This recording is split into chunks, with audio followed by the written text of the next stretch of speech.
students, welcome to the Success Easy, the channel of getting the success in an easiest way. So students, आज हम करने क्या वाले हैं? आज हम स्टार्ट करने वाले हैं अपना बहुत ही इम्पॉर्टेंट टॉपिक, जैसा कि बोर्ड पर आप लोगों को दिख रहा है, ये है एनवायरमेंटल इंजीनियरिंग। सबसे पहले हम आपको बताना चाहेंगे दोस्तों कि एनवायरमेंटल इंजीनियरिंग की इम्पोर्टेंस क्यों हम लोग इसको इतना दबाव देकर पढ़ाते हैं आप लोगों के लिए, क्योंकि पेपरों में बड़ा ज़्यादा आता है यार।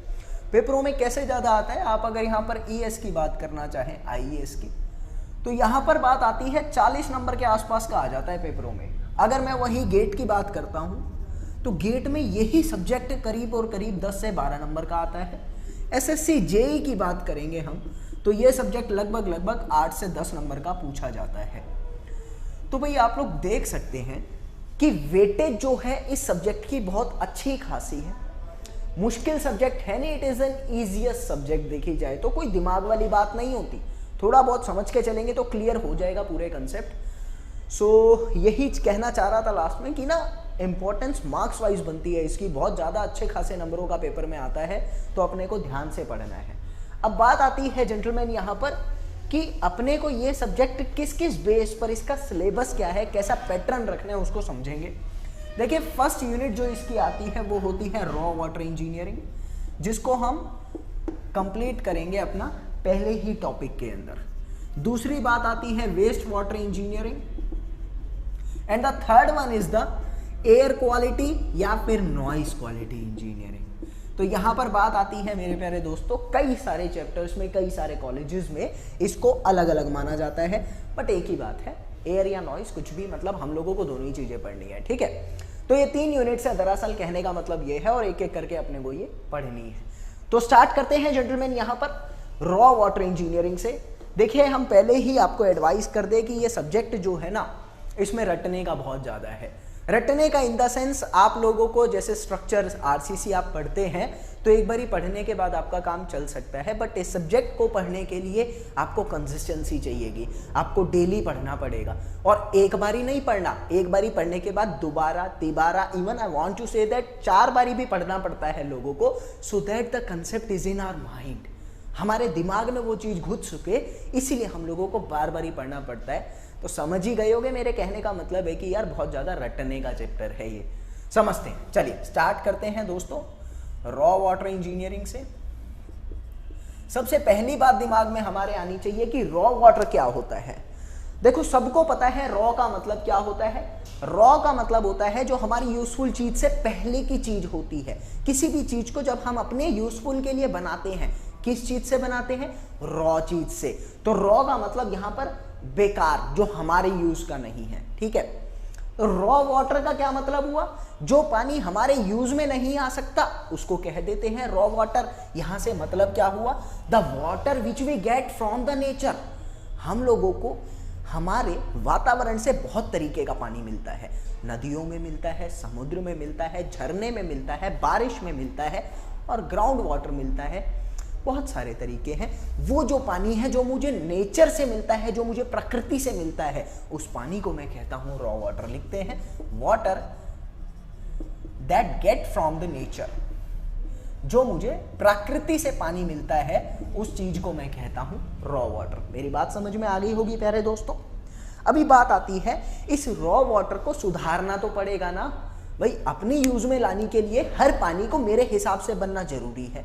तो वो कैसे बनता है, वो बनता है मेरे प्यारे दोस्तों ट्रीटमेंट। आप लोगों ने सुना होगा, ट्रीटमेंट करना पड़ता है पानी का, पानी के ऊपर थोड़े बहुत उपचार करने पड़ते हैं, so that it can be used by me. तो वो उपचार किस लिए करे जाते हैं, वो उपचार करे जाते हैं क्वालिटी को इंप्रूव करने के लिए। तो यहां पर मैं लिखना चाहूंगा टू इंप्रूव क्वालिटी ट्रीटमेंट करे जाते हैं। तो ये एक्चुअली में जो क्वालिटी है ना, मेन जो फोकस देना है आप लोगों को अभी इस दौरान शुरुआती तौर पर, वो क्वालिटीज पर देना है। क्वालिटीज पर हम लोगों ने फोकस दे दिया तो हमारी चीजें बनना शुरू हो जाती हैं। अब ये क्वालिटी कौन कौन डिफाइन करता है, ये क्वालिटी प्यारे दोस्तों 3 चीजें डिफाइन करती हैं, 3 पैरामीटर्स। पैरामीटर्स क्या होती है, वो चीजें जो क्वालिटी को डिफाइन करती हैं वो 3 तरीके की होती हैं। एक होता है प्यारे दोस्तों फिजिकल, एक होता है केमिकल, एक होता है बायोलॉजिकल। ये तीनों मुझे डिटेल में पढ़नी है। अगर मैंने ये तीनों डिटेल में पढ़नी तो ले देकर मेरा रॉ वाटर इंजीनियरिंग पूरा, कोई दिक्कत नहीं, कोई टेंशन नहीं, डिटेल में पॉकेट के अंदर आ जाएगा। ठीक है, समझते हैं, एक एक करके समझेंगे। ये क्या है तीनों के तीनों? ये है पैरामीटर्स। पैरामीटर्स क्या होते हैं? जो क्वालिटी को बताते हैं। मेरी बात समझ में आई होगी आपको, आई हो। तो भाई ये है 3 पैरामीटर्स जो मेरी क्वालिटी को बताएंगे। सबसे पहले पढ़ेंगे physical, then chemical, then biological. तो स्टार्ट करते हैं विदाउट वेस्टिंग द टाइम। अब मैं थोड़ा सा अपने बारे में बता देता हूं दोस्तों। I am Nikhil Goyal, graduated my BTech from a reputed university, passed out GATE, passed out SSC, JE and passed out IES। ठीक है, तो इससे ज़्यादा बताने की ज़रूरत नहीं है, ऑलरेडी बहुत बच्चे मुझे जानते हैं, धीरे धीरे आप लोग भी समझ जाएंगे। ठीक है, अब यहाँ पर भाई मैं कहना चाहूँगा कि कोई भी रैंक वैंक के बारे में मत पूछना। मैं अच्छा स्कोर कर चुका हूँ, बट मैं रैंक को मायने नहीं देता, मैं नॉलेज को मायने रखता हूँ। आप लोगों को नॉलेज प्रोवाइड करूँगा, अच्छा लगेगा तो मेरी इमेज अपने आप। ठीक है, तो यहां पर स्टार्ट करते हैं without wasting the time physical parameters के बारे में। फिजिकल पैरामीटर, सबसे पहली बात आती है, नाम से समझ के चलेंगे तो अपने को लिखने की जरूरत नहीं है। इस थ्योरी को बड़ा डिटेल में समझ के चलेंगे ताकि इंटरेस्ट डेवलप हो जाए। फिजिकल चीज क्या होती है? फिजिकल उसको कहा जाता है जिस चीज को मैं छू सकूं, जिस चीज को अपने हाथ में रख सकूं, जिस चीज को अपनी आंखों से देख सकूं और जिस चीज को महसूस कर सकूं। मेरी बात समझ में आ रही होगी। छूकर, देखकर उस चीज को जानना, वो चीज कहलाती है फिजिकल चीज। सपोज एक पेन है, इस पेन की लंबाई कितनी है, इस पेन की मोटाई कितनी है, इस पेन का कलर क्या है, इस पेन की इंक का कलर क्या है, ये सारी चीजें मैं छूकर और देखकर बता सकता हूं। ये ही चीज कहलाती है फिजिकल पैरामीटर। अब पानी के अंदर वो कौन सी चीजें हैं जिनको आप छूकर या देखकर पहचानते हो? बताओ। आपको पता है मेरे प्यारे दोस्तों, पानी के अंदर वो सारी चीजें, जैसा कि मैंने लिख दिया कलर। मेरी बात समझ में आई? दूसरी चीज, पानी के अंदर अगर कुछ भी कंकड़ प्रेजेंट है या कोई मिट्टी प्रेजेंट है या पानी का कुछ मिला हुआ है उसके अंदर, वो सब पहचान सकता हूं। उसको टेक्निकल भाषा में बोला जाता है दोस्तों सस्पेंडेड सॉलिड्स। मेरी बात समझ में आई? पानी को पीकर उसके टेस्ट के बारे में बता सकता हूं, पानी को सूंघ कर उसके खुशबू के बारे में बता सकता हूं। तो मेरे प्यारे दोस्तों, मैं यहां पर कहना चाहूंगा तीसरी चीज आप क्या पहचान सकते हैं? एक होती है ऑर्डर एंड टेस्ट। पानी को पीकर उसका स्वाद बता सकता हूं, पानी को सूंघ कर उसमें आने वाली खुशबू या बदबू कुछ भी वो हम बता सकते हैं। ठीक है, कहने का मतलब ये हुआ ऑर्डर एंड टेस्ट। चौथी चीज, पानी को देखकर कुछ बता सकता हूं। अगर पानी के अंदर मतलब आप ऐसा इमेजिन करके देखना कि पानी के अंदर आपने आटा मिला दिया, हल्का फुल्का, ज्यादा नहीं, तो पानी के अंदर आपने आटा मिलाया या व्हाइट सीमेंट मिलाई, तो होगा क्या? वो पानी के अंदर ऐसी चीज कॉज कर देगी जो उस पानी के अंदर इर्रेगुलरिटी शो करती है। कहने का मतलब क्या है कि अगर मैं इस पानी को देखना चाहूं तो हो सकता है ज्यादा आटा मिलाने की वजह से मैं इस पानी को आर पार ना देख सकूं। मेरी बात को ना जरा समझने की कोशिश करना, अभी डिटेल में पढ़ाऊंगा ही। इस पानी से अगर मैं देखना चाहता हूं इसके आर पार और इसके अंदर आटा ज्यादा सारा मिल गया या मैंने इसके अंदर सीमेंट मिला दी, तो मैं इस पानी के आर पार देखना बड़ा मुश्किल पाएगा और दिख भी जाएगा तो धुंधला दिखेगा, है ना। इस चीज को कहते हैं टर्बिडिटी। लिख लेते हैं जल्दी से प्यारे दोस्तों। This term is known as the turbidity. तो ये भी एक तरह का फिजिकल है, देखने से काम चल रहा है मेरा। यहां पर पांचवा देखो, मैं यहां पर कहना चाहूंगा आप पानी को छूकर उसका तापमान बता सकते हैं। The temperature of the water can be tell by us with touching it. ठीक है, तो मैं लिख सकता हूं यहां पर टेम्परेचर भी मैं बता सकता हूं प्यारे दोस्तों। ये सारी चीजें जो है ना, ये मैं छूकर, देखकर, टेस्ट करके बता सकता हूं। तो इन चीजों को बोला जाता है फिजिकल पैरामीटर। कौन कौन से पढ़े मैंने, ये पूछ सकता है आपसे पेपर में। एक एक चीज का ध्यान रखना है मुझे यहाँ पर। ये DMRC, LMRC छोटे छोटे पेपर जो होते हैं ना, पूछ लेता है। ठीक है, तो ध्यान में रखना है अपने को। Colour, suspended solids, order, turbidity and temperature, ये 5 चीजें जो हैं ये मेरी क्या है? फिजिकल पैरामीटर है। अब एक एक करके मुझे इस लेक्चर के अंदर तीनों को आपको कराना है। जो जो कहूंगा वो तो यार आप लोग दिमाग में बिठाई लेना, एक्स्ट्रा ना भी पढ़ पाओ। टाइम होता है, बच्चे का मन होता है, बच्चे की अपनी जिंदगी होती है, वो जीनी होती है। ना पढ़ पाओ तो कोई बात नहीं, लेकिन ये जो मैं लिखूंगा ना, जो सर्कल के अंदर लिखूंगा, वो जहन में बिठा लेना, गारंटीड पेपर में उसमें से आएगा। ठीक है, तो चलते हैं, आगे बढ़ते हैं अब। सो जेंटलमैन, अभी यहां पर पहली जो मैं बात करना चाहूंगा दोस्तों, वो करना चाहूंगा सस्पेंडेड सॉलिड्स की।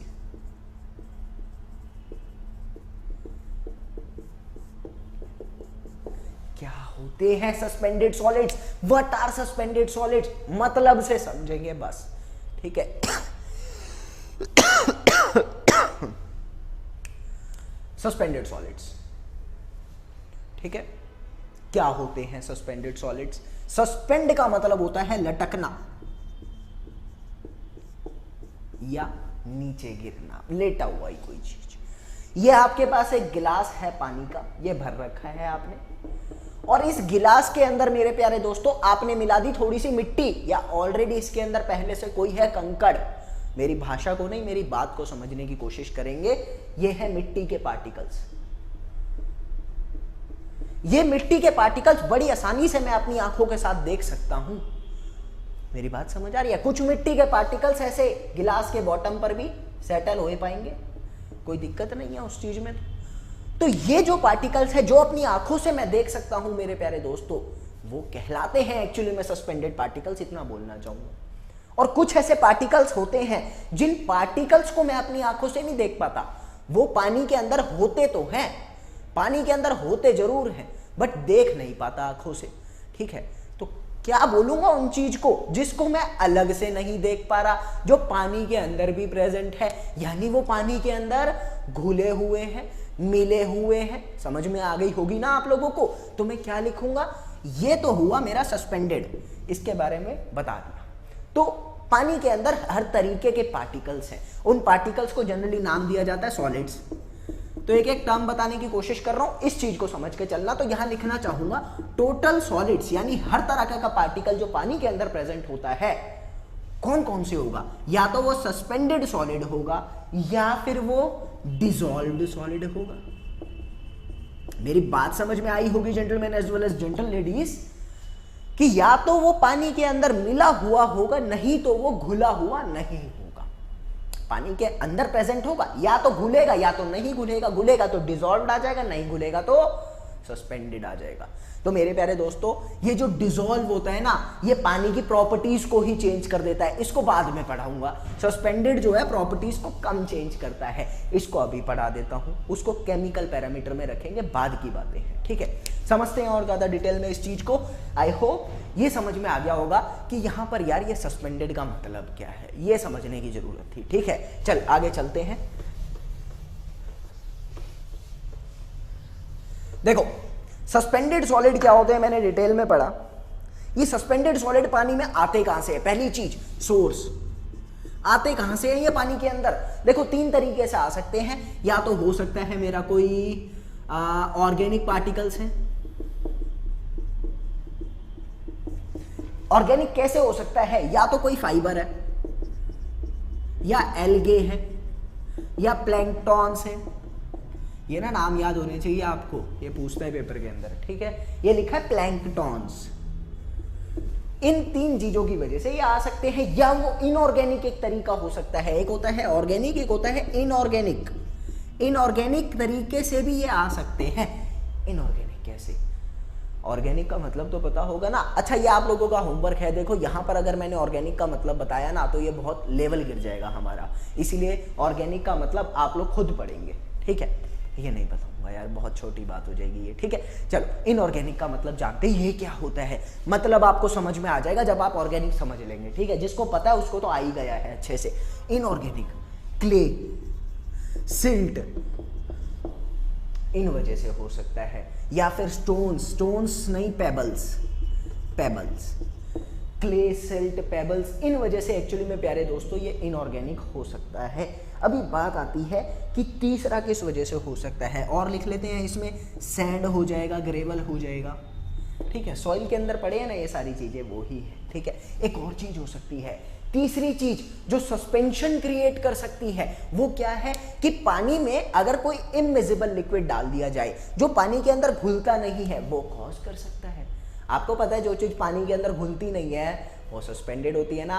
और तेल, ग्रीस, ये पानी में घुलते नहीं है, तो मैं लिख सकता हूं इनविजिबल। इमिजिबल लिक्विड्स क्या दोस्तों, जो पानी में घुलेगा नहीं घुलेगा, ठीक है, जो पानी में घुलेगा नहीं।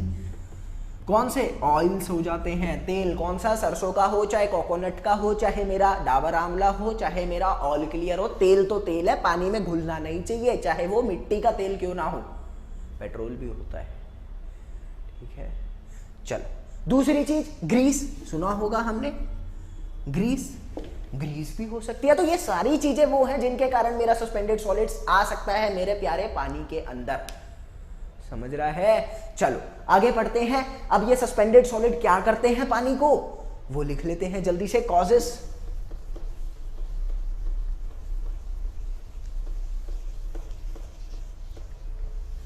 तो यहां पर मैं मेरे प्यारे दोस्तों लिखना चाहूंगा कि ये सस्पेंडेड सॉलिड्स का इंपैक्ट क्या होता है, मतलब मेरे पानी में अगर ये प्रेजेंट हो गए तो मेरे पानी को करेंगे क्या, मैं यहां पर लिखना चाहूंगा पहली ही चीज। अच्छा एक बात बताओ, आपने किसी को पानी दिया और पानी के अंदर कंकड़ था, तो पीने वाला क्या कहेगा, अभी थोड़ी देर रुक जाता हूं, काजू किशमिश नीचे बैठ जाए फिर पीऊंगा। समझ में आ रही है, यानी गंदा इंपैक्ट पड़ रहा है, दिखने में गंदा लग रहा है यार, वो दिखने में जो चीज गंदा लगती है उसको बोलते हैं पहली चीज, टेक्निकल टर्म है, इंटरव्यू में मेरे से पूछा था, आपसे भी पूछ सकते हैं, ठीक है। एस्थेटिकली डिस्प्लीजिंग,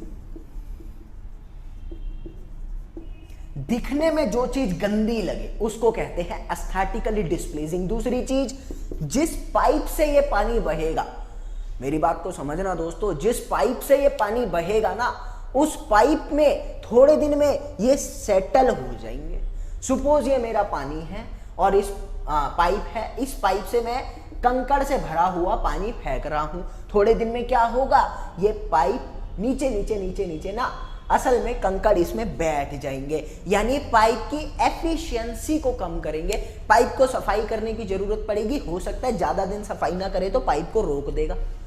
मेरी बात समझ आ रही है, तो लिख लेते हैं इसको, एक टेक्निकल टर्म में लिखा जाता है प्यारे दोस्तों, इंक्लूजन। समझ में आ रही है, इसको टेक्निकल टर्म में बोला जाता है इंक्लूजन। यहां पर पिक्चर बना देता हूं यार, समझ में आना चाहिए आप लोगों को, ठीक है। ये पानी बहेगा, समझ में आ गई है। तीसरी चीज क्या हो सकती है, ये जो मेरे सस्पेंडेड सॉलिड्स होते हैं ना, ये एक्चुअली में केमिकल और बायोलॉजिकल पैरामीटर्स को एब्जॉर्ब करते हैं, उनको एक रिएक्ट करने की साइट देते हैं, तो यहां पर एफिशिएंसी कम कराते हैं। लिख देता हूं, provide absorption site to chemical and biological parameters.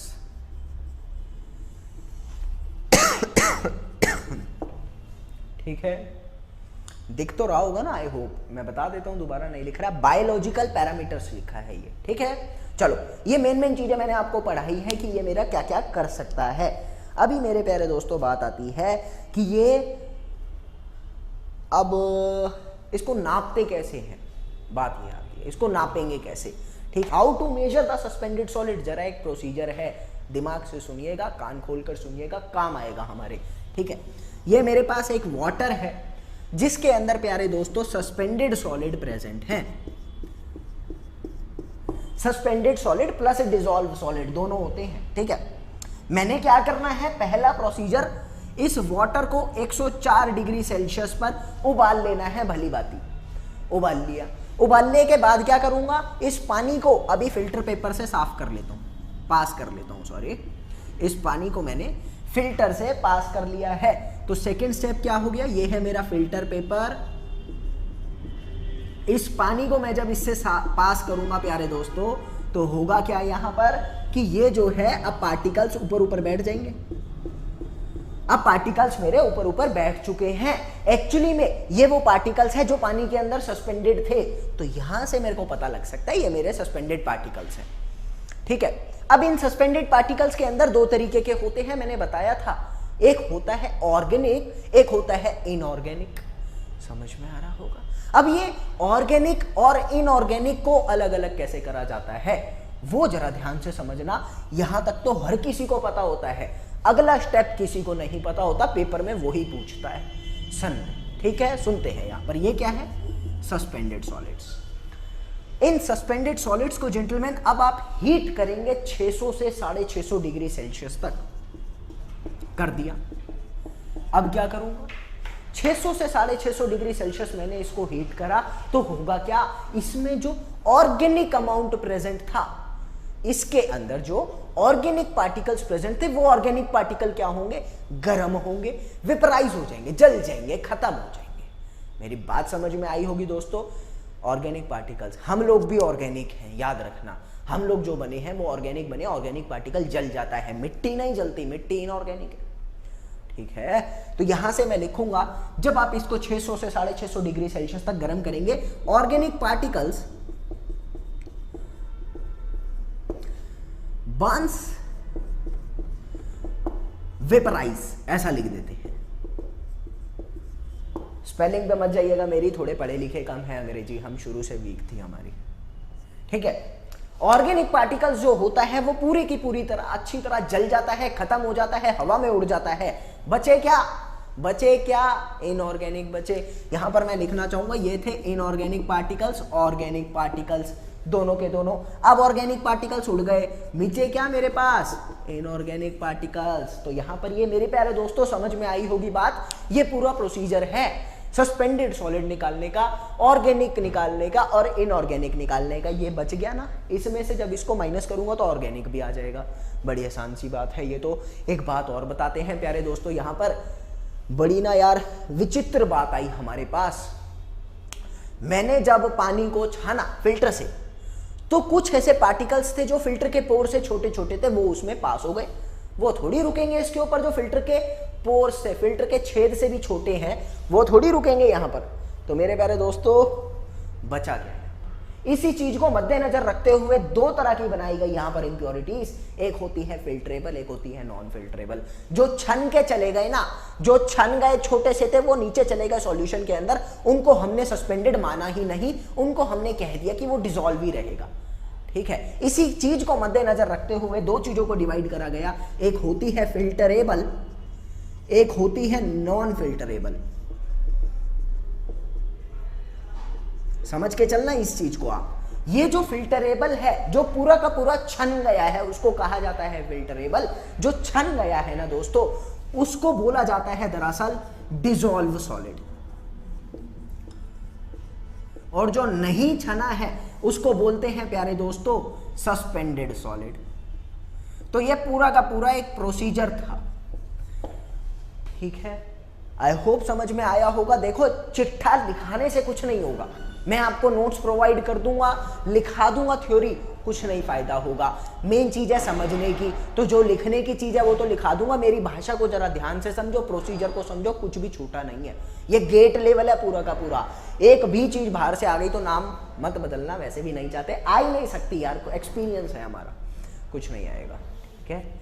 चलो, एक इंपॉर्टेंट चीज लिखवा रहा हूं, बड़ी ही इंपॉर्टेंट है, जरा ध्यान से देखना। ये था क्या, ये था मेजरमेंट, ये मेजरमेंट, ठीक है। चलो आगे करते हैं।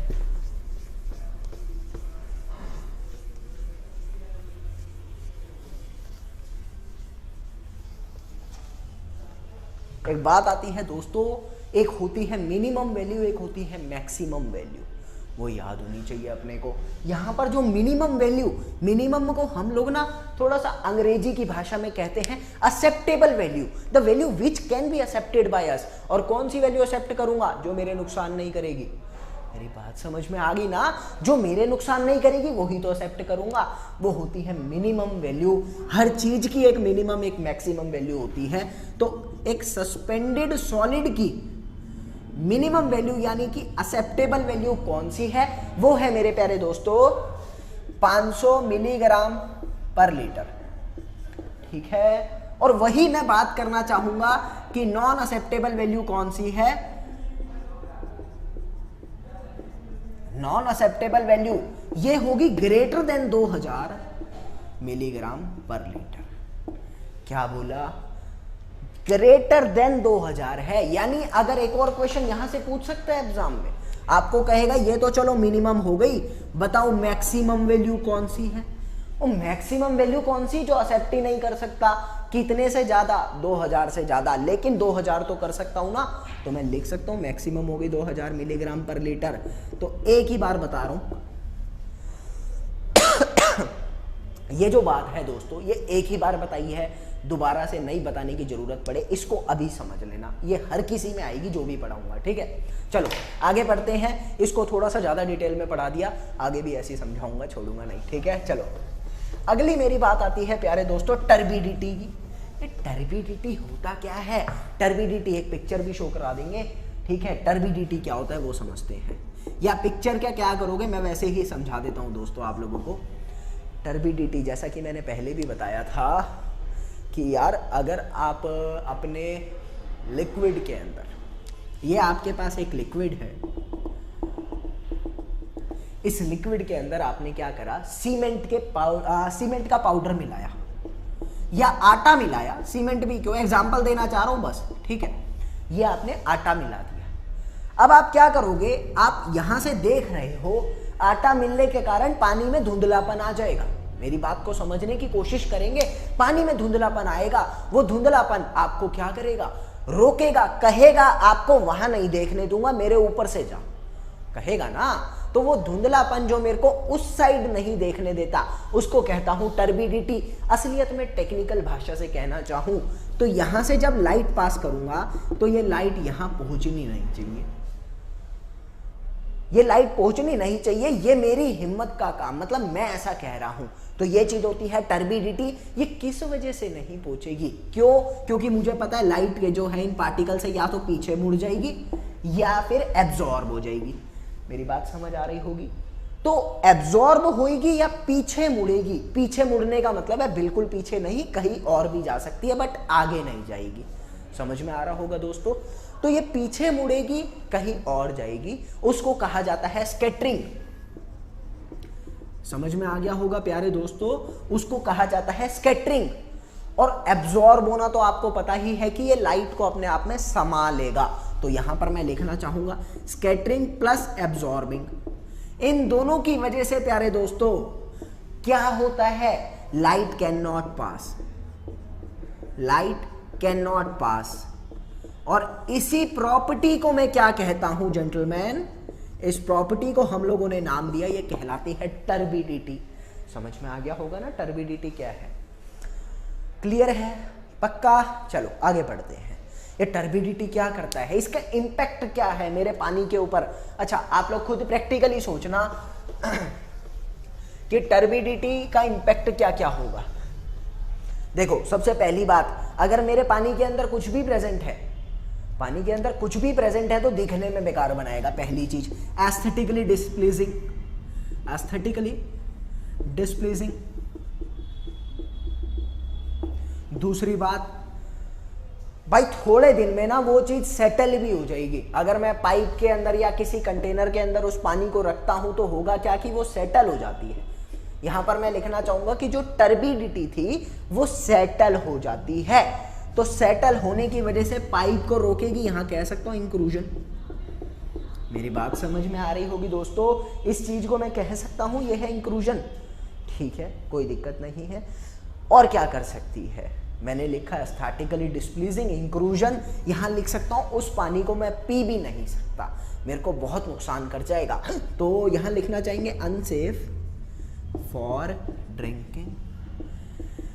बस बाकी चीजें आप खुद लिख सकते हो यार, इतना तो पता ही हो गया होगा ना। चलो आगे समझते हैं। अभी बात आती है दोस्तों इस टर्बिडिटी को हम लोग नापते कैसे हैं, एक इंपॉर्टेंट पॉइंट है, लंबा टॉपिक है, जरा ध्यान से करेंगे। इस टर्बिडिटी को हम लोग नापते कैसे हैं, मेजरमेंट ऑफ दिस टर्बिडिटी। तो यहां से समझने की चीज ये है जेंटलमैन, पहला जो इसके बहुत सारे मेथड है, बहुत सारे मेथड है, उनको एक एक करके समझते हैं। पहला जो मेथड आता है वो होता है टर्बिड रॉड मेथड, टर्बिडिटी या टर्बिड रॉड मीटर, या मेथड कुछ भी कह लो, एक ही बात है, समझने की चीज है। ये है आपके पास एक कंटेनर जिसके अंदर आपने एक सैंपल रख रखा है, और ये कौन सा सैंपल है, ये है टर्बिड सैंपल, मतलब इस सैंपल के अंदर ना टर्बिडिटी तो है।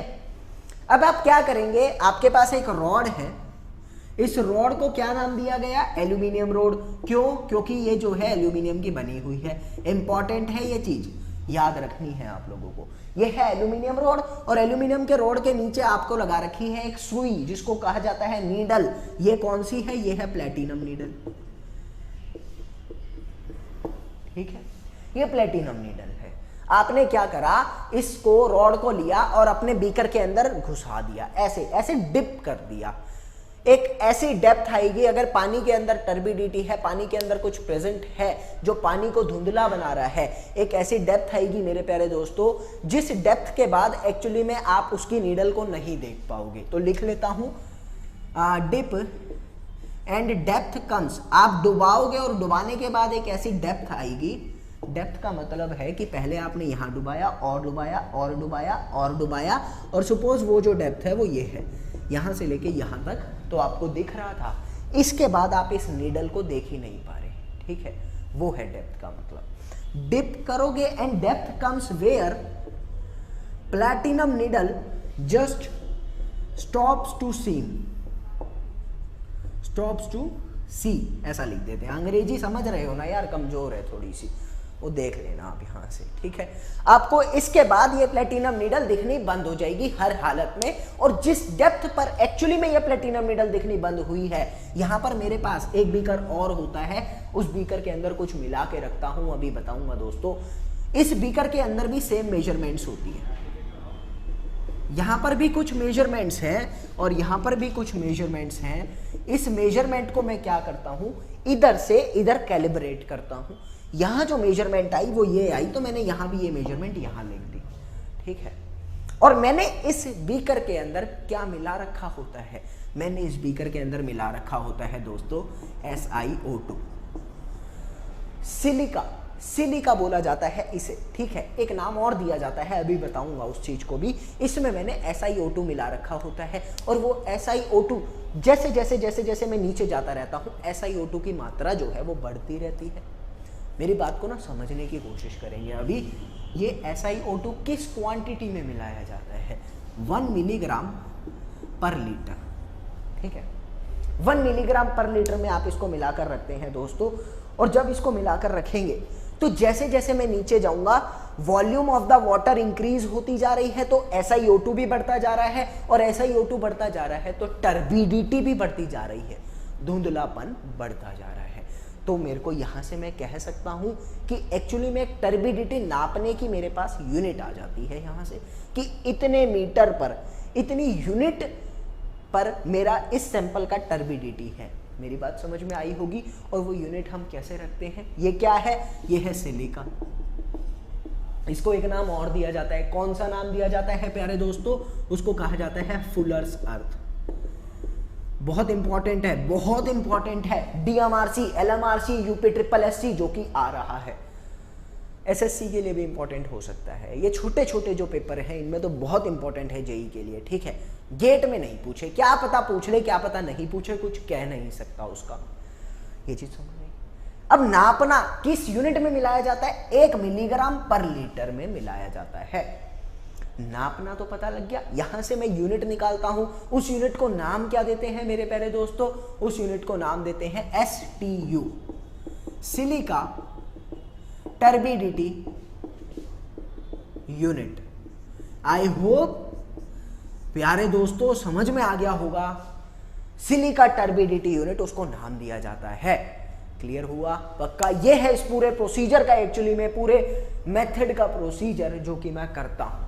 बड़ा ही बेहतरीन है, 2-3 बार ही सुन लेना, एक बार में नहीं समझ आया तो। इंपॉर्टेंट क्या क्या है, क्या मिलाते हो, कौन सी रॉड लेते हो, नीडल किस चीज की होती है, और ये common name. Common name important है। एक चीज और इंपॉर्टेंट है, अभी लिखवाऊंगा, टेंशन मत लेना। ठीक है, ये चीज समझ में आ गई होगी दोस्तों। एक इंपॉर्टेंट नोट करके लिख लो यार यहां पर आप लोग। ये पेपर में जनरली पूछता है कि turbidity greater than 5 units, units का मतलब STU, ठीक है, can be detected by I.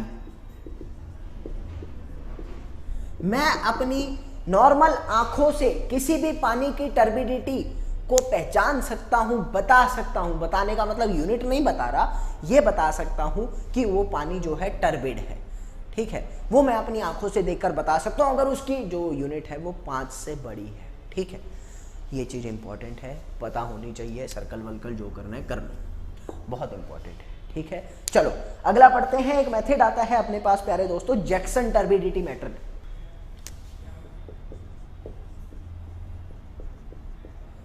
Jackson turbidity method, ये क्या है? सेम है, बिल्कुल सेम है, कुछ नहीं है। फर्क क्या है दोनों के अंदर? ये है पानी है, कौन सा पानी है? Turbid sample. जो पहले पानी लिया था वही वाला पानी है। अब क्या करना है? कोई रॉड नहीं डालनी, अब नीचे से मोमबत्ती जलानी है। नीचे से मोमबत्ती जलाऊंगा, पानी जो है पहले कितना था? पहले इतना था, अब और बढ़ा दिया, अब और बढ़ा दिया, अब और बढ़ा दिया। एक ऐसी लिमिट आएगी प्यारे दोस्तों जिसके बाद ये मोमबत्ती दिखनी बंद, इस मोमबत्ती से फैली हुई रोशनी दिखनी बंद हो जाएगी। उस चीज को मैं क्या करूंगा? एक मेरे पास ऑलरेडी कंटेनर रहता है जिसके अंदर SiO2 मैंने मिलाया होता है, सिलिका, और उससे मैं अपनी यूनिट को नाप लेता हूं। मेरी बात समझ आई? इस कंटेनर के अंदर उल्टी शुरू होती है, इस कंटेनर के अंदर गिनती उल्टी शुरू करते हैं हम, क्योंकि पानी नीचे से भर रहे हैं। समझ में आ रहा होगा देवियों और सज्जनों? तो यहां से मैंने इसका मीटर का सब कुछ नाप लिया है और नापने के बाद अपनी सारी चीजें बता दी है, ठीक है। सेम प्रोसीजर है कि मोमबत्ती की लाइट जब दिखनी बंद हो जाएगी दोस्तों तो उसको कहा जाता है कि ये जो है अभी मेरा टर्बिडिटी खत्म। इस मेथड का एक नोट कर कर लिख लो कि ना हम इसको, ये एक इंपॉर्टेंट चीज है। ये मेथड तो समझ में आ गया होगा ना, टर्बिडिटी पहचानने का तरीका।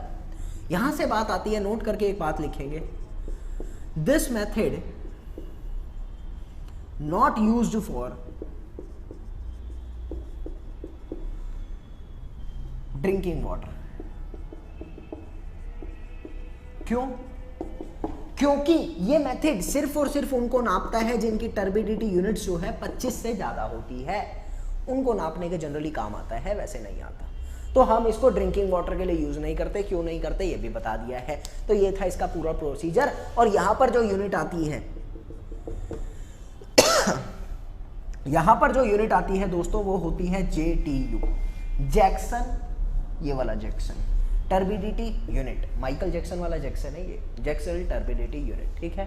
चलो आगे बढ़ते हैं। एक और इसका मेथड आता है, वो जरा ज्यादा अच्छे मेथड है, उनको समझते हैं। अगला जो हमारा मेथड आता है प्यारे दोस्तों वो होता है बेलिस या फिर नेफ्लोमीटर टर्बिडिटी मेथड। उसको पढ़ते हैं, बेलिस या फिर नेफ्लोमीटर टर्बिडिटी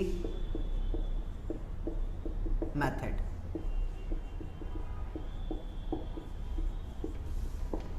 ठीक है, बेलिस या नेफ्लोमीटर टर्बिडिटी मेथड है।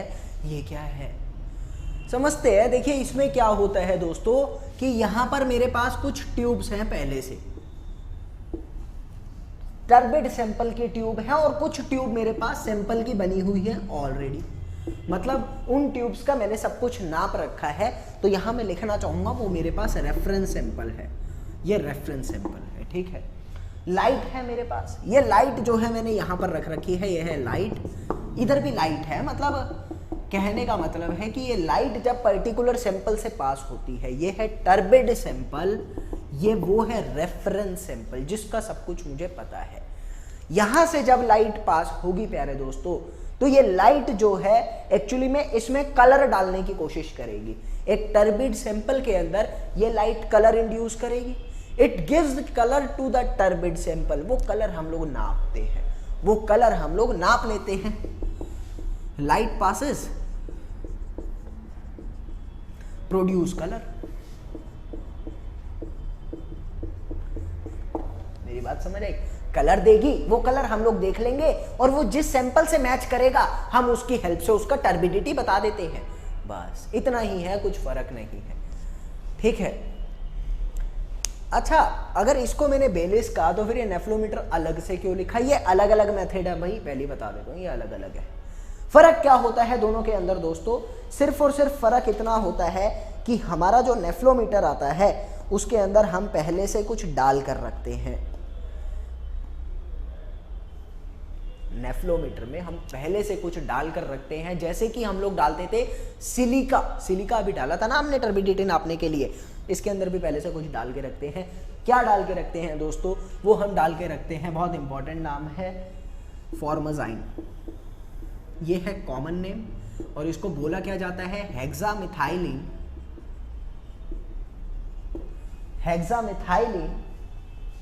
Tetra amine. ये मिलाया जाता है जिसकी वजह से मुझे कुछ टर्बिडिटी यूनिट मिलती है।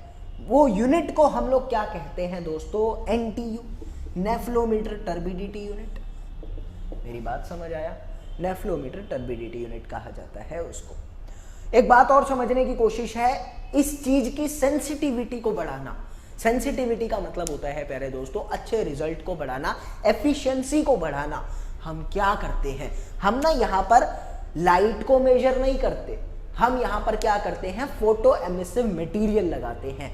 तो फोटो मटेरियल प्लेस करते हैं, तो यहाँ पर नोट करके लिख देता हूँ। आई होप ये समझ में आ गया होगा।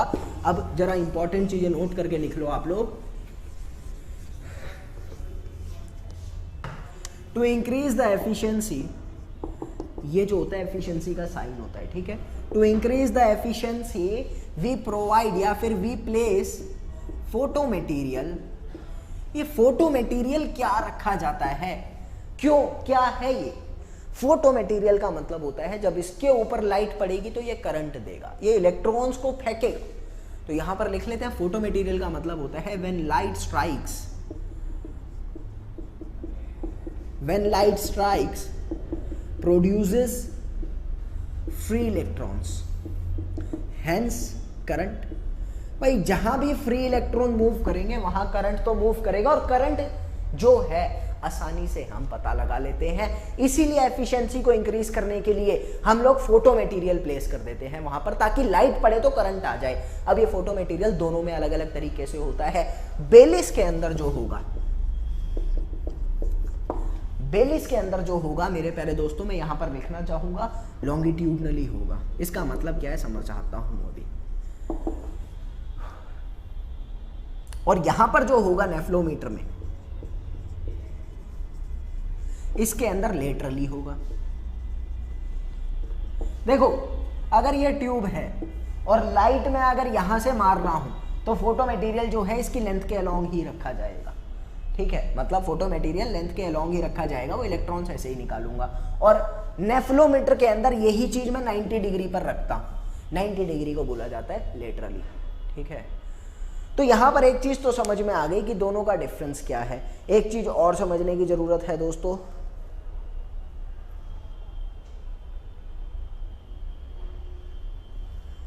कि यार ये जो बेलिस है ये लॉन्गिट्यूडनली रख रहा है। लॉन्गिट्यूडनली रखने का मतलब क्या है? करंट निकल गया है यहां पर, ठीक है। तो यहां मैं एक चीज को बोलना चाहूंगा कि एक्चुअली में ये कर क्या रहा है? ये कर रहा है लाइट को absorb, because particles is present in the longitudinal direction. जब पार्टिकल लॉन्गिट्यूडनल डायरेक्शन में प्रेजेंट है तो ये एब्जॉर्ब करेगा लाइट को, और ये क्या करेगा? स्कैटर करेगा, ठीक है। तो मैं यह लिखना चाहूंगा it based on absorption, it based on किस पर बेस्ड था? स्कैटरिंग पर। तो जेंटलमैन समझ में आया होगा एक्चुअली में दोनों का मतलब क्या है, क्लियर हो गया होगा फंडा आप लोगों को।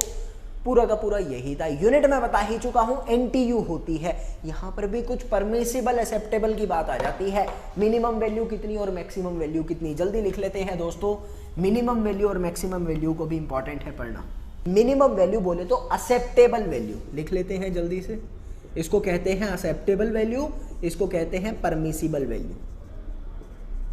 आई होप जेंटलमैन समझ में आ रहा होगा। ये जो होती है ये होती है 1 NTU, ये होता है 10 NTU, ठीक है। आई होप क्लियर होगा, कोई डाउट नहीं होगा, सब कुछ एकदम जबरदस्त समझ में आ रहा होगा, जबरदस्ती का नहीं आ रहा होगा, ठीक है।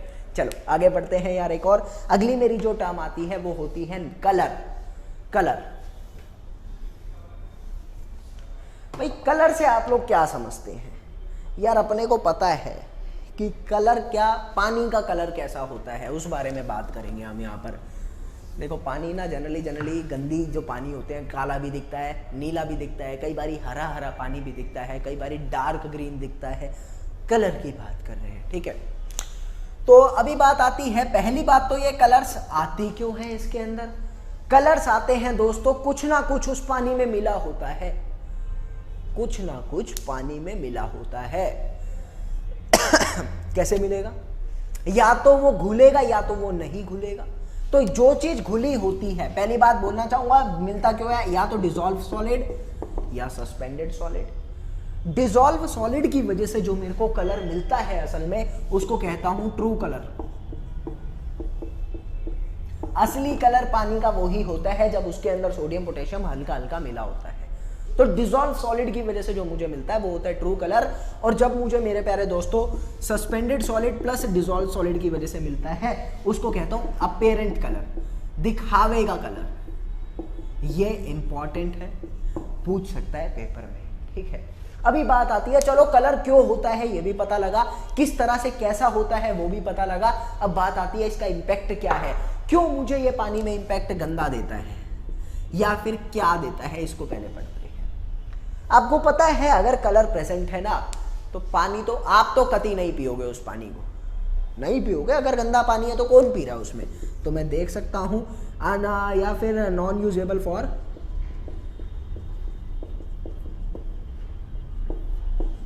ड्रिंकिंग, भाई पी तो सकता ही नहीं मैं उस पानी को। और एक और बात आती है प्यारे दोस्तों, जब वो पी नहीं सकता ना, एक इंपॉर्टेंट बात, कपड़े धोने के भी काम नहीं आएगा। अगर वो गंदा पानी है तो गंदे कर देगा, कपड़ों को साफ नहीं करेगा। तो मैं लिख सकता हूं can not use for washing. ये दो बड़े अच्छे इंपैक्ट है, ये अपने को पता होना चाहिए। और एक बात आती है, देखो कुछ ऐसे कलर कंपाउंड्स होते हैं जो ऑर्गेनिक मैटर के साथ रिएक्ट कर जाते हैं। मेरी बात समझ आ रही है? कुछ ऐसे कलर कंपाउंड्स होते हैं जो ऑर्गेनिक मैटर के साथ रिएक्ट कर जाते हैं और कार्सिनोजेनिक करते हैं नेचर को। React with organic matter forms carcinogenic. Carcinogenic क्या होता है अभी बताते हैं। कार्सिनोजेनिक नेचर, कार्सिनोजेनिक वो होता है जेंटलमैन जो कैंसर कॉज करता है। जो कैंसर कॉज करेगा उसको नाम दिया जाता है कार्सिनोजेनिक। कुछ ऐसे होते हैं जो कर देते हैं और कुछ ऐसे भी होते हैं जो क्लोरीन की डिमांड को बढ़ा देते हैं। आपको पता है पानी को साफ करने के लिए 10वीं क्लास में पढ़ा था, क्लोरीनेशन का करना पड़ता है, क्लोरीनेशन उपयोग करना पड़ता है। तो यहां पर कहना चाहूंगा कुछ ऐसे होते हैं जो क्लोरीन की डिमांड को बढ़ा देते हैं।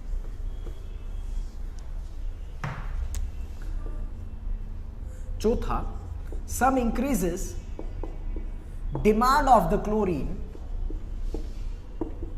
हेंस। अब जब वो क्लोरीन की डिमांड को बढ़ा देंगे तो मैं कह सकता हूं क्लोरीनेशन की एफिशिएंसी को घटा रहे हैं। मेरी बात समझ में आ रही होगी ना। Hence decrease efficiency of chlorination. तो प्यारे दोस्तों बहुत इंपॉर्टेंट बात है ये। अगली मेरी बात आती है कि इसको नापा कैसे जाता है। देखो बड़ा ही आसान सा तरीका है।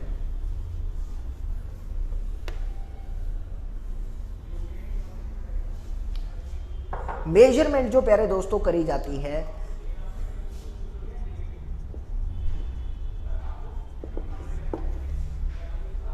मेरे पास एक एपरेटस होता है, कुछ ये डब्बा लगा लिया, इस एपरेटस को नाम दिया जाता है टिंटोमीटर। क्या कहा जाता है दोस्तों? टिंटोमीटर। और इसके अंदर कुछ ट्यूब्स होती हैं, इन ट्यूब्स को नाम दिया जाता है नेस्लर ट्यूब। और इन ट्यूब्स में मेरे प्यारे दोस्तों एक्चुअली में मिला के रखते हैं हम पहले से कुछ ऐसा मटेरियल जो कि होता है प्लेटिनम आयन, लिखते हैं उसका भी नाम। इन ट्यूब्स में पहले से हम लोग वो मटेरियल मिला के रखते हैं जिसका नाम होता है क्लोरीनेटेड प्लेटिनेट आयन, जिसकी मात्रा जो होती है वो ही होती है 1 मिलीग्राम पर लीटर। अब ये मिलाने के बाद ना ये ट्यूब्स कुछ ना कुछ कलर शो करेंगी। हर किसी का अपना अपना कलर होता है उन कलर के हिसाब से, इसकी मात्रा के अकॉर्डिंग वो कलर अपना अपना शो करती हैं। उसकी मात्रा के हिसाब से मेरे प्यारे दोस्तों, मैं जो मेरा कलर्ड सैंपल है, जो मेरे पास गंदा पानी है, मैं लाता हूं, लाकर मैंने यहां रखा और कंपेयर कर लिया, जोन सी मैच कर गई, उस हिसाब से बताता हूं कि ये इतनी गंदी है।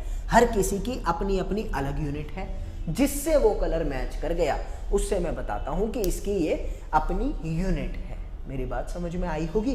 तो कुछ इस हिसाब से आप इसको नापते हो। एक नोट कर कर लिख लेते हैं दोस्तों कि ये जो कलर है, ये कलर का मेजरमेंट जो है, ये जनरली हम लोग करते हैं 72 घंटों के अंदर अंदर। जब मैंने पानी लिया, it actually measures with in 72 hours of taking sample. क्यों? ये तो समझ गया, क्यों ये समझना बाकी है। क्यों होता है? क्योंकि प्यारे दोस्तों एक्चुअली में 72 आवर्स के अंदर अंदर ये बायोलॉजिकल और केमिकल एक्टिविटीज को चेंज करने देता है। 72 आवर्स के बाद ये बायोलॉजिकल और केमिकल एक्टिविटीज को चेंज कर देता है, ठीक है, sample, because after that changes biological and chemical activities. तो वो सब चेंज कर देता है ना, तो असली बात नहीं पता लग पाती, गड़बड़ हो जाता है। अब यहां पर भी बात आती है कि इसकी यूनिट क्या होती है, पहले उसको समझते हैं। देखो इसका जो यूनिट होता है ना, वो होता है TCU, true colour unit. Acceptable क्या है? एक्सेप्टेबल है प्यारे दोस्तों 5 TCU, यानी मिनिमम वैल्यू, और परमिसिबल जो है वो है 25 TCU, याद रखना, ठीक है। एक्सेप्टेबल है 5 TCU, परमिसिबल यानी मैक्सिमम 25 ट्रू कलर यूनिट, ठीक है। ये था पूरा का पूरा कलर, समझ में आ गया होगा। इंपॉर्टेंट क्या था? ये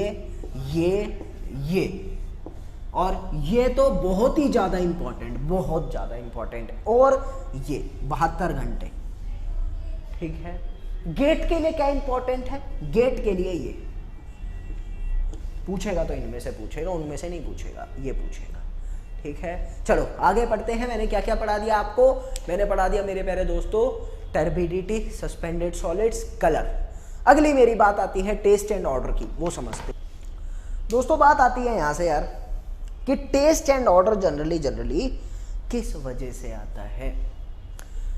टेस्ट एंड ऑर्डर में कहना चाहूंगा कि ये जो है कि आयंस जो प्रेजेंट होते हैं, आयंस प्रेजेंट हैं, या और कोई मटेरियल या पार्टिकल्स प्रेजेंट हैं, उनकी वजह से मेरा जो पानी है वो गंदी टेस्ट देता है, या मीठा टेस्ट देता है, या चीनी मिला दिया, नमक मिला दिया, कुछ भी मिला दिया, टेस्ट चेंज हो जाता है, खुशबू भी चेंज हो जाती है।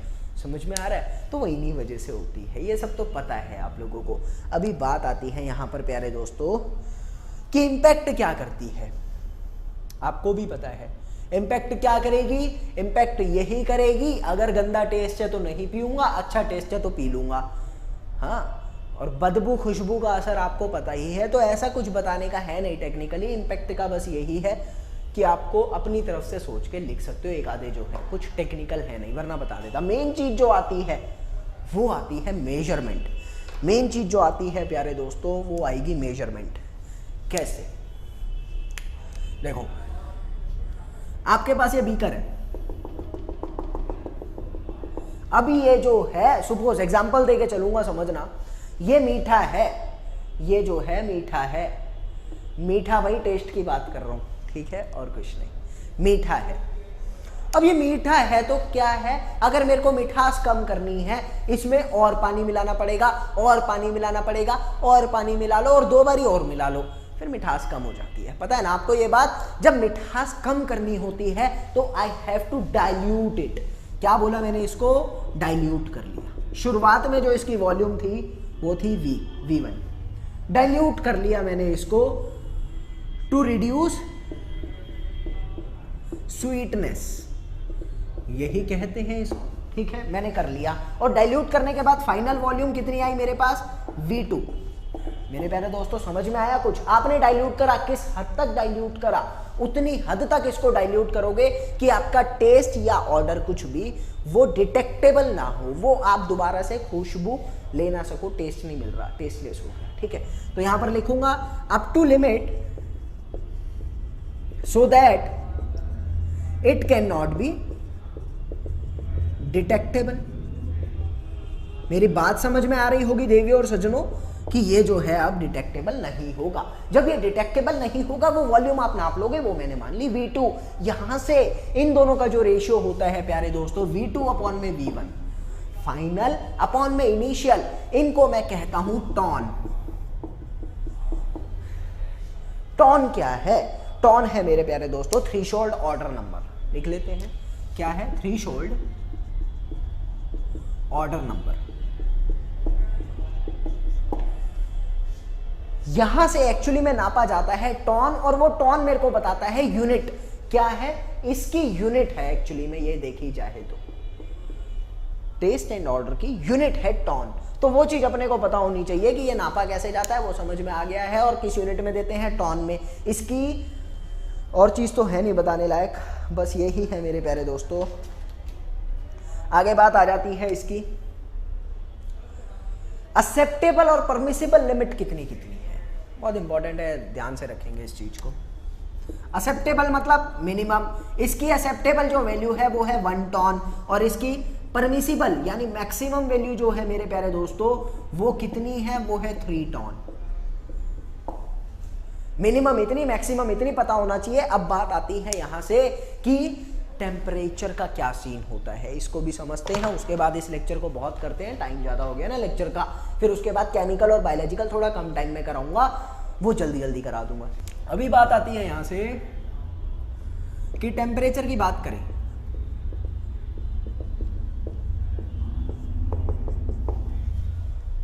टेम्परेचर क्या?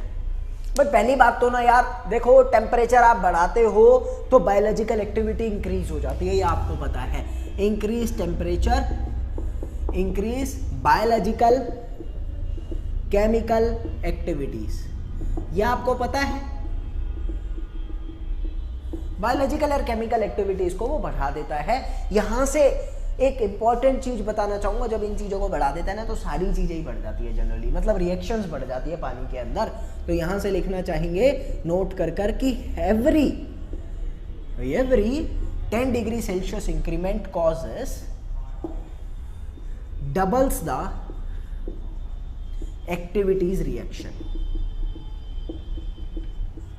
एक्टिविटी के रिएक्शन के रेट को डबल कर देता है 10 डिग्री बढ़ाना। यह बात याद रखना बहुत इंपॉर्टेंट है।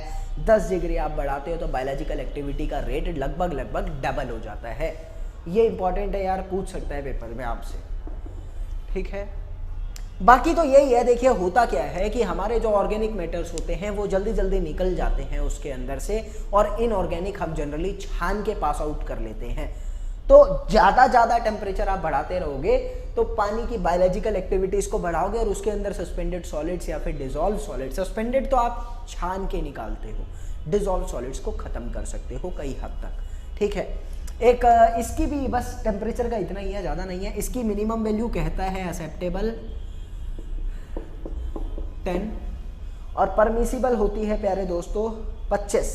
बस मतलब आपको ना जो काम करना है अपने पानी के ऊपर, कोई टेस्ट परफॉर्म करना है या कुछ करना है, तो उसका टेम्परेचर 10 से 25 के बीच ही आपको रखना है फॉर टेस्टिंग। ये बात पता होनी चाहिए, ठीक है।